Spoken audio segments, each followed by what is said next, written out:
You think they hate you, but they don't. And the truth is so much worse than hate. But stay with me, because by the end, this might be the thing that finally sets you free. Now, here's what nobody tells you. To hate someone, it takes effort. Hate means that you still matter. To hate you, they'd have to think about you, carry you around in their head, and give you space in their mind. And let me tell you, they don't. That's the part that breaks many people. You were never, ever their enemy. You were their supply, a function, a mirror that made them feel powerful. And the second you stopped reflecting them back the way they wanted, you didn't become someone they hate. You became someone they didn't think about at all. That's why they could replace you within a week. You sat there wondering how they moved on so fast. Like the last however many years just meant nothing. And the truth, you don't grieve a tool. You just pick up a new one.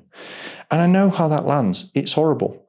You're lying awake, replaying every conversation, every word, trying to work out what you did wrong. And they haven't thought about you once. Not because they're stronger and not because they in some way won, but because they can't. There's nothing in there that knows how to. But here's where it starts to turn. Because if it was never about your worth, and let me tell you, it wasn't, then there was nothing you could have done better. You weren't failing to be loved enough by them. You were trying to earn something from someone who never, ever had it to give.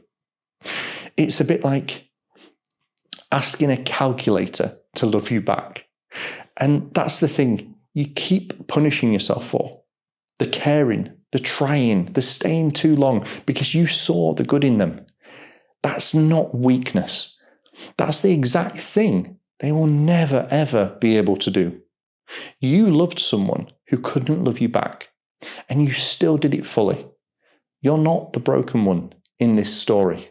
So the real question was never, why didn't they love me? It's, why did I learn that love is something I have to earn by suffering? And that one is a whole other video. But tell me, when was the moment you realized they never actually saw you? Let me know in the comments. I read everyone and I'll get back to you. Until next time, take care.